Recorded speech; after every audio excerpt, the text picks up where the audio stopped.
अस्सलामुअलैकुम, मेरा नाम अफजल है और मैं आपका केमिस्ट्री का टीचर हूँ। पिछले 25 सालों से पढ़ा रहा हूँ, मेरे तजर्बे से फ़ायदा उठा लो।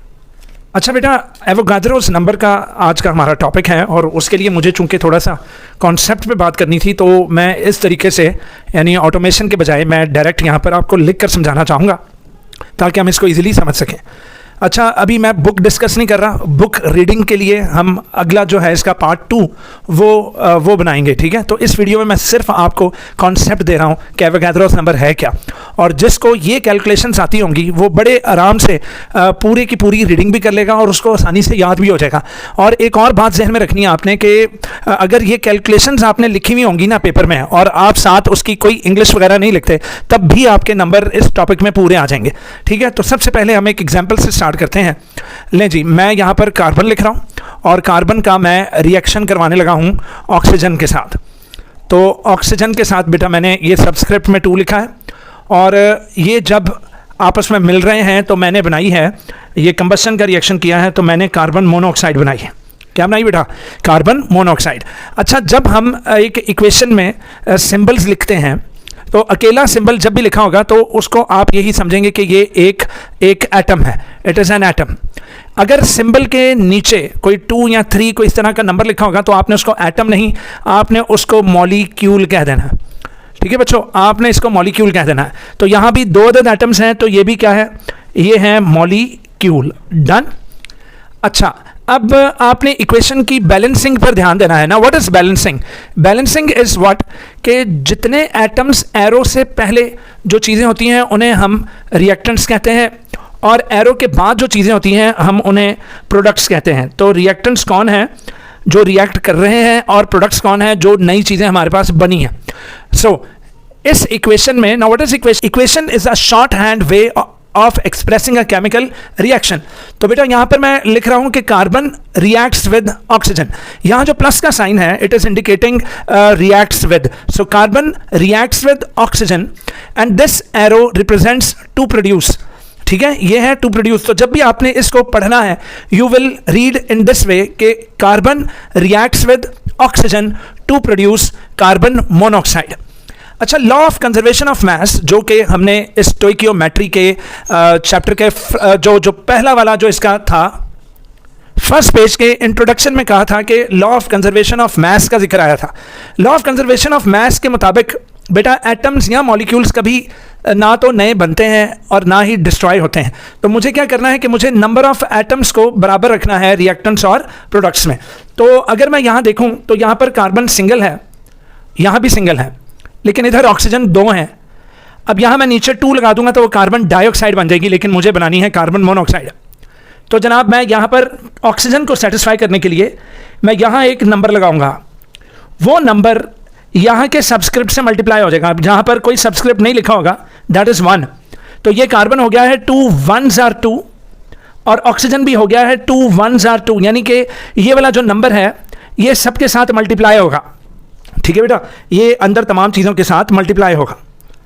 तो यहाँ पर अब ऑक्सीजन तो 2 1s are 2 हो गए, ऑक्सीजन सेटिस्फाई हो गया, रिएक्टेंट्स और प्रोडक्ट्स में सेम हो गए, लेकिन अब बेटा कार्बन डिस्टर्ब हो गया। तो कार्बन यहाँ पर 2 अदद है तो यहाँ पर भी मुझे यहाँ पर 2 लगाना पड़ेगा। अच्छा, अब आप सोच रहे होगे कि मैंने सबस्क्रिप्ट नीचे नंबर क्यों नहीं लगाया? तो बेटा नीचे वो बॉन्डिंग के वक्त लगते हैं, हमें इक्वेशन बैलेंस करते वक्त नीचे नंबर नहीं लगाने, नीचे सिर्फ फार्मूला के अंदर जो भी नंबर आ रहा होगा वो लिखेंगे। तो बैलेंसिंग के लिए हम जो नंबर लगा रहे हैं, जो फार्मूले के या सिंबल के पहले जो आ रहा है उसे हम कोएफिशिएंट कहेंगे। उसे हम क्या कहेंगे बच्चों? कोएफिशिएंट। अच्छा, कोएफिशिएंट को is also called mole, it is also called mole. तो अब मैं इस इक्वेशन को यूं पढ़ूंगा कि 2 moles of carbon reacts with, यहाँ कोई कोएफिशिएंट नहीं है ना इधर, तो इसको मैं कहूँगा reacts with 1 mole of oxygen to produce 2 moles of carbon monoxide. उम्मीद करता हूं यहां तक आपको समझ आ गया होगा। लो बेटा, अब अगर मैं यहां देखूं, अब इसको नंबर ऑफ मोल्स को अगर मैं इग्नोर करूं, ठीक है, ये तो मैंने लॉ ऑफ कंजर्वेशन ऑफ मास को सेटिस्फाई किया ना। अगर मैं इसको इग्नोर करके देखूं तो अब यहां पर मुझे लग रहा है कि मुझे लिखना चाहिए कि 1 atom reacts with 1 molecule to produce, इसको इग्नोर करना है, तो it is 1 molecule, 1 molecule of carbon monoxide. लें जी, कार्बन का एक एटम रिएक्ट किया है ऑक्सीजन के एक मॉलिक्यूल के साथ, और इन दोनों ने रिएक्ट करके कार्बन मोनोऑक्साइड का एक मॉलिक्यूल बनाया है। कार्बन मोनोऑक्साइड का एक मॉलिक्यूल बनाया है इन दोनों ने रिएक्ट करके। डन। अब मेरा बेटा अगर मैं इसको यानी अब अगर मैं ये कोएफिशिएंट्स लगा दूं तो मैं कहूँगा जनाब 2 मोल्स लगा देते हैं, चले खैर है, यहाँ पर 2 मोल्स और यहाँ पर रिएक्ट विद हुआ। लेकिन जी ठीक है, नंबर ऑफ एटम्स यार ज़रा थोड़े ज़्यादा कर देते हैं। अगर मैं इसको यूं लिख लूं कि 100 atoms of carbon reacts with 100 molecules किसके? ऑक्सीजन के, टू प्रोड्यूस 100 मॉलिक्यूल्स, ठीक है, of what? Carbon monoxide. Done. अब आप नोटिस कर रहे हो कि मुझे अगर 100 एटम करने हैं तो मुझे इसको मॉलिक्यूल में लिखना है और इसको भी मुझे मॉलिक्यूल में लिखना है। क्लियर है? अब आगे चलते हैं बेटा, मैं और बढ़ाने लगा हूं, मैं और इसको बढ़ा रहा हूं। कैसे भाई? अब मैं ले रहा हूं यानी 1000 atoms of carbon reacts with जी 1000 molecules of oxygen to produce 1000 molecules of carbon monoxide। Clear है? मैं बढ़ाई जा रहा हूं। चलो फिर मुद्दे पे आते हैं। अब मैं एक फाइनल नंबर लिखने लगा हूं, मुझे बहुत ज्यादा तादाद चाहिए, बहुत ज्यादा तादाद, तो मैं ले रहा हूं 6.02 इंटू 10 की पावर 23। हाँ भी क्या होंगे? एटम्स। किसके? कार्बन के, जो रिएक्ट करेंगे किसके साथ? बताओ भाई। 1 1 1 100 100 100 1000 1000 1000, तो ये 6.02 इंटू 10 की पावर 23, मतलब 6 पॉइंट यानी 6 के बाद 23 डिजिट्स और हैं। Got it? ह्यूज नंबर ले लिया मैंने। तो कार्बन मोनोऑक्साइड की दफा भी बताएं भाई कितने होंगे? 6.02 इंटू 10 इज पावर 23 मॉलिक्यूल्स होंगे। ठीक है, यहाँ जगह नहीं है, मॉलिक्यूल्स हैं, क्योंकि ये मॉलिक्यूल चलते आ रहे हैं। अब अगर मैं नंबर ऑफ मोल्स देखूं तो यहां 2 है और यहां 2 है, तो नंबर ऑफ मोल्स के लिए बेटा ऊपर चलते हैं। तो यहां 2 मोल्स मुझे इससे मल्टीप्लाई करने पड़ेंगे, यहां कुछ नहीं क्योंकि ऑलरेडी 1 था, तो मुझे इससे भी 2 को मल्टीप्लाई करना पड़ेगा क्योंकि नंबर ऑफ मोल्स मल्टीप्लाई होते हैं। ये नंबर ऑफ मोल्स हैं जी, यहां 2 और यहां भी 2 से मल्टीप्लाई होगा, इधर भी 2 से मल्टीप्लाई होगा और यहां भी 2 से मल्टीप्लाई हो जाएगा। ये रिएक्ट कर रहे हैं।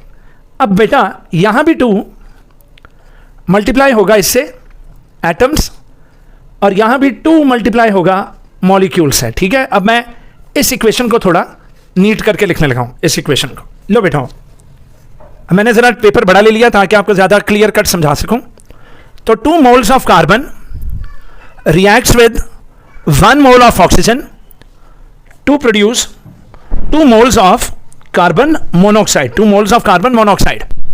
लें जी, तो बात यहां तक पहुंची थी कि 2 multiply by 6.02 into 10 is power 23 atom से, जो कि रिएक्ट कर रहे हैं 1 मोल को मैं 1 ही लिखूंगा, तो 6.02 इंटू 10 की पावर 23 ये हैं मॉलिक्यूल्स।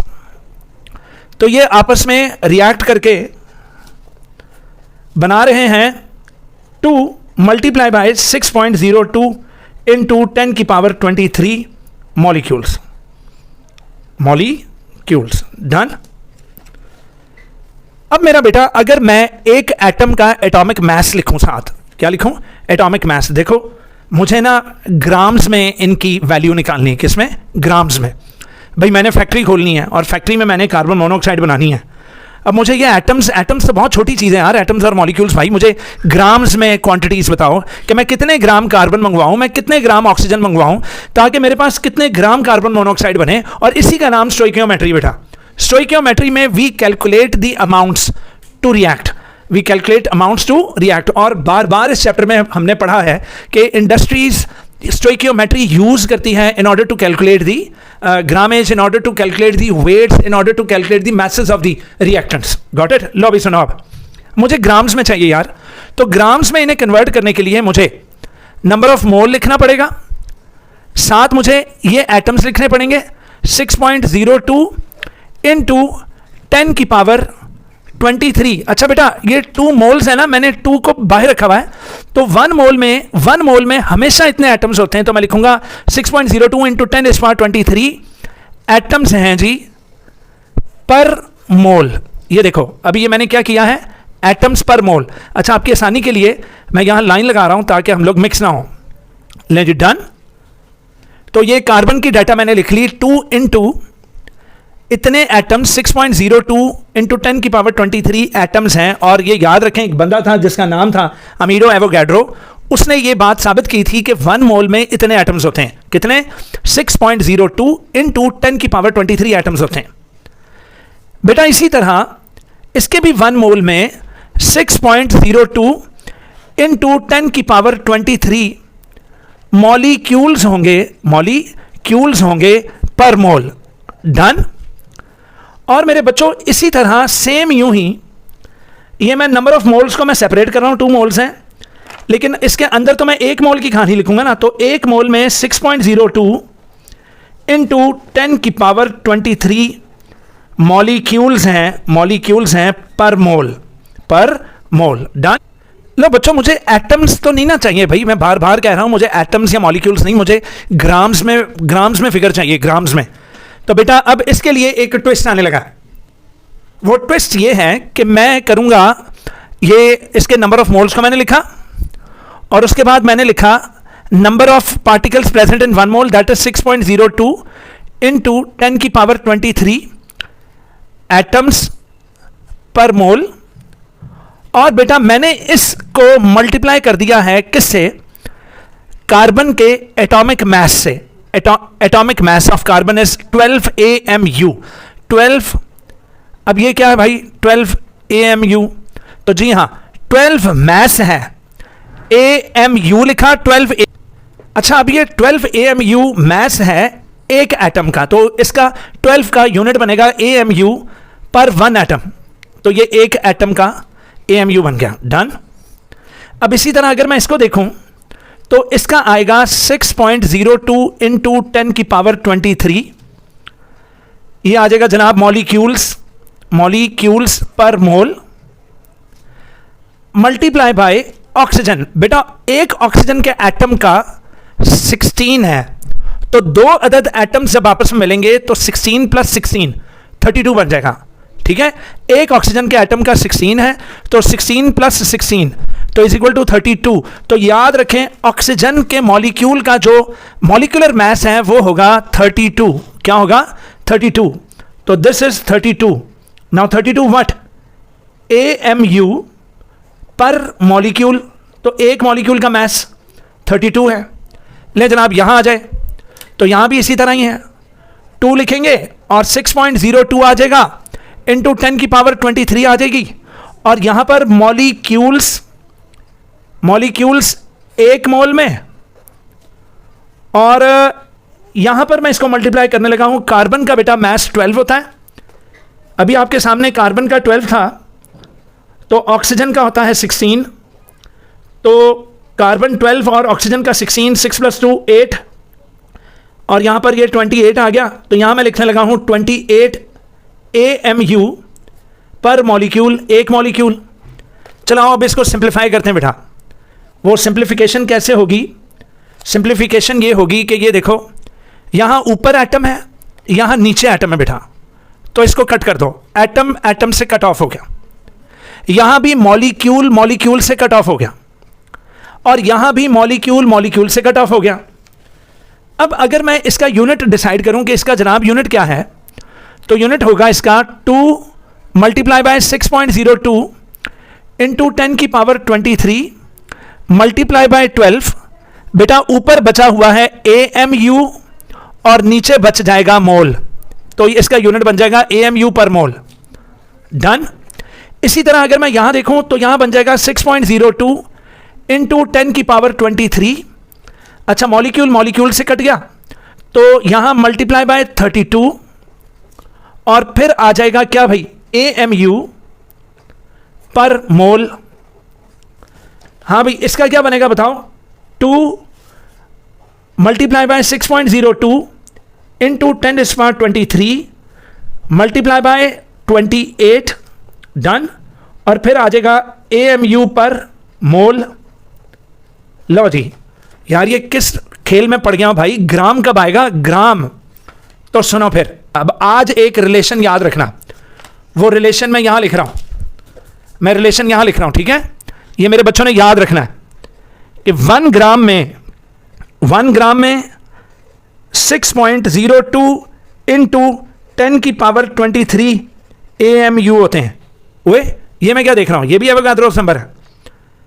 जी हां, 1 ग्राम में 6.2 इंटू 10 की पावर 23 एटॉमिक मास यूनिट्स हैं। अब बच्चों, अगर मैं इसको उठाकर इसके नीचे ले आऊं, यानी कि ये इसको मैं यहां ले आऊं, तो ये बन जाएगा 1 ग्राम, ये बन जाएगा, चले मैं यहां लिख देता हूं, ये बन जाएगा 1 ग्राम ऊपर और नीचे आ जाएगा 6.02 इंटू 10 की पावर 23 AMU।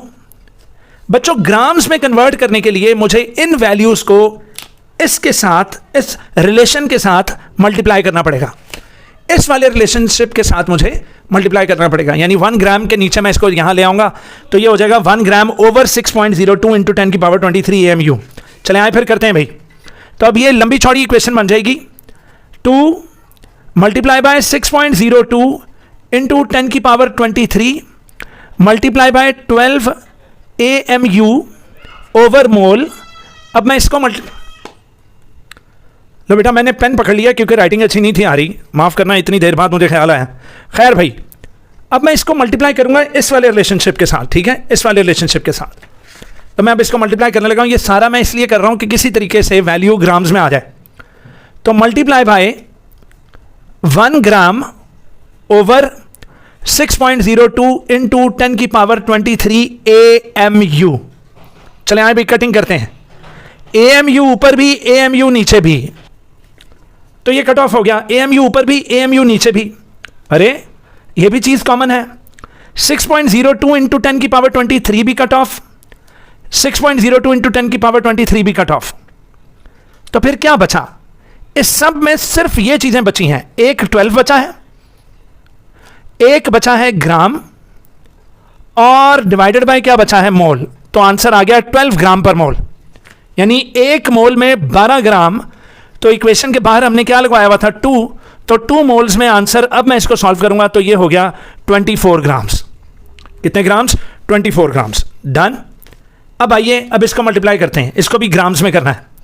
चलो भाई, 6.02 इंटू 10 की पावर 23 मल्टीप्लाई बाय 32 AMU ऊपर डिवाइडेड बाय पर मोल, ये इसका, multiply by 1 gram divided by यही वाला भी रिलेशन 6.02 इंटू 10 की पावर 23 AMU से कैंसिल, 6.02 इंटू 10 की पावर 23, 6.02 इंटू 10 की पावर 23 से कैंसिल। अब यहां नंबर ऑफ मोल्स कोई नहीं है, 1 मोल है, तो इसका आंसर सिर्फ और सिर्फ निकलेगा 32 ग्राम्स। तो ये 32 ग्राम्स आ गया कि भाई 24 ग्राम कार्बन ले लो, उसके बाद 32 ग्राम ऑक्सीजन ले लो। चलें आए भैया, अब यहां करते हैं। चलो जी, 2 सबसे बाहर, 6.02 इंटू 10 की पावर 23 मल्टीप्लाई बाय 28 क्या था भाई, AMU ऊपर पर मोल। डन। इसको अब मैं मल्टीप्लाई करने लगा हूं, 1 ग्राम डिवाइडेड बाय 6.02 इंटू 10 की पावर 23 AMU। अब क्या होगा, चलो जी खुद बताओ, AMU से कैंसिल, गॉट इट, और 6.02 इंटू 10 की पावर 23, 6.02 इंटू 10 की पावर 23 से कट ऑफ, कैंसिल। पीछे बच गया ये बाहर वाला 2 मल्टीप्लाई बाय 28 इंटू 1, और आंसर क्या निकला, ग्राम पर मोल। डन। इसका आंसर क्या लें जी। तो अब अगर मैं इस 2 को 28 से बेटा मैं मल्टीप्लाई कर दूं तो 8 2 जार 16। डन। तो 2 2 जार 4, 4 + 1 56 ग्राम पर मोल इसका आंसर आ गया। तो अब मुझे यह पता है कि मुझे कार्बन कितनी चाहिए भाई, 24 ग्राम कार्बन ले आए, उसको मैंने रिएक्ट करना है 32 ग्राम्स ऑफ ऑक्सीजन से, और मुझे प्रोड्यूस करना है क्या, 56 grams of carbon monoxide produce होगी। क्या प्रोड्यूस होगी बेटा, कार्बन मोनोऑक्साइड। ठीक है, CO लिखूंगा। अब याद रखें इन तमाम कैलकुलेशंस में एक नंबर बार बार यूज हुआ है और वो है एवोगाद्रो नंबर। ये नंबर 6.02 इंटू 10 की पावर 23 अगर ना हो तो बेटा हम एटम्स या मॉलिक्यूल्स से हम ग्रामेज नहीं निकाल सकते, हम मैस इन ग्राम्स नहीं निकाल सकते। अगर आज स्टोइकियोमेट्री में हम इंडस्ट्रीज में रिएक्टेंट्स और प्रोडक्ट्स के मैस इन ग्राम्स निकाल सकते हैं तो वो सिर्फ और सिर्फ एवोगाड्रोस नंबर की वजह से निकाल सकते हैं। किसकी वजह से निकाल सकते हैं बोलिए, एवोगाड्रोस नंबर की वजह से। तो दोबारा सुन लें, एवोगाड्रोस नंबर ही की मदद से हम स्टोइकियोमेट्री में रिएक्टेंट्स और प्रोडक्ट्स के मैस इन ग्राम्स निकाल सकते हैं। What is Avogadro's number? Come on, it is a huge number which is equal to 6.02 into 10 की पावर 23. And remember that जब मैं आपके जितना था मुझे भी ये चीज़ कोई 4 से 5 मरतबा पढ़ने से याद हुई थी। तो मेरी इस वीडियो को बार बार रिवाइंड करें, एक एक स्टेप को गौर से देखें। यह आपके एवोगाद्रोस नंबर की बेस थी। आज बेस मैंने रखी है, कल अब हम बुक की रीडिंग करेंगे और यही है सारा कुछ। इसके साथ ही आज के लेक्चर से अफजल को इजाज़त दीजिए। मिलते हैं इंशाल्लाह कल बुक रीडिंग के साथ। शुक्रिया।